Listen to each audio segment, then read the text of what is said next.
Hi friends, ಎಲ್ಲ ದಾಳಂಬರಿ ಬೆಳೆಗಾರರು ನನ್ನ ನಮಸ್ಕಾರಗಳು.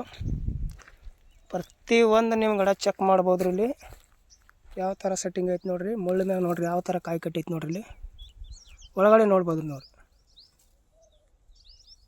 ಇಲ್ಲಿ ಒಳಗಡೆ ತೋರಿಸ್ತಾ ಇದೆ ನೋಡ್ರಿ ಕಾಯಿ. ಪ್ರತಿಯೊಂದು ಗಿಡ ನೀವು ಚೆಕ್ ಮಾಡಿರಿ. ನನ್ನ ಹೆಸರು ಬಂದರೆ ಮಾಂತೇಶ್ರೀ, ಮತ್ತು ಕೊಟ್ಟದಿಂದ ಬ್ಲಾಗ್ ಮಾಡ್ತಾ ಇದ್ದೀನಿ ರೀ. ಇದಕ್ಕೆ ಓಮಾರ್ಟ್ ಪ್ರಾಡಕ್ಟನ್ನು ಬಳಕೆ ಮಾಡಿ ನೋಡಿರಿ. ಈ ಗಿಡಕ್ಕೆ ಸಾಯಿಲ್ಕ್ ನೋಡಿರಿ developer, growth, Kisan king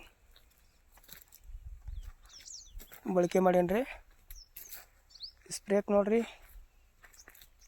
Kisan king, Kisan growth, ಇವು ಸೂಪರ್ ಸ್ಟಾರ್, ಶಶಿ ಸಂಜೀವನಿ, ಓಷನ್ ಪ್ರಾಡಕ್ಟ್ ಬಳಕೆ ಮಾಡಿ ನೋಡಿರಿ. ಪ್ರತಿಯೊಂದು ಗಿಡ ನೀವು ಚೆಕ್ ಮಾಡಿ ಬಂದು ನೋಡ್ಬೋದು ರೀ. ವಿಸಿಟ್ ಮಾಡ್ಬೋದು ರೀ ಇಲ್ಲಿ ಬಂದರೆ. ಇದು ಊರು ಬಂದ್ರಿ ಸಂಕ್ರೆ ನೋಡಿ. ಎಷ್ಟು ಅದ ನೋಡಿರಿ, ಕನಿಷ್ಠ ಇಲ್ಲಿಲ್ಲ ಅಂದ್ರೆ ಒಂದು 60ರಿಂದ 70 ಕಾಯಿ ಐತ್ರಿ ಈಗ ಒಂದು ಗಿಡ. ಪ್ರತಿಯೊಂದು ಗಿಡ ನೀವು ಚೆಕ್ ಮಾಡಿರಿ. ಕಡಿಮೆ ಅಂತ ಇಲ್ಲರಿ, ಜಾಸ್ತಿನೇ ಐತ್ರಿ. ಖರೆ ಆದ್ರ ಮೇಲೆ ನಾನು ನಿಮಗೆ ಹೇಳೋದು 60ರಿಂದ 70.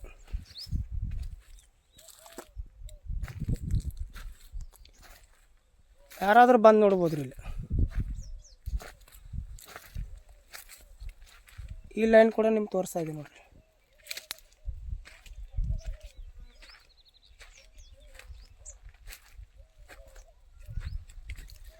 ನೋಡಿರಿ ಈ ಕಡೆ ಚೆಕ್ ಮಾಡ್ಬೋದು.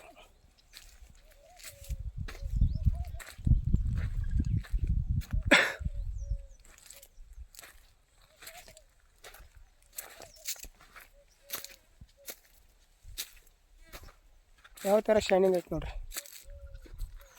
ಕಾಯಿ ಮ್ಯಾಗನ್ರಿ, ಎಲೆ ಮ್ಯಾಗ್ರಿ ಶೈನಿಂಗ್ ಇರ್ಬೇಕು ರೀ. ಈ ಥರ ಗಿಡಗಳು ಓಮಾರ್ಟ್ ಪ್ರಾಡಕ್ಟ್ ಬಳಕೆ ಮಾಡೋದ್ರಿಂದ ರೀ ಈ ಥರ ಕ್ವಾಲಿಟಿ ಬರ್ತೈತೆ ನೋಡಿರಿ. ಈ ಥರ ಹೂ ಬರ್ಬೇಕು ರೀ, ಉದ್ದ ಬರ್ಬೇಕು ರೀ. Thank you so much. ಜೈ ಓಮಾರ್ಟ್.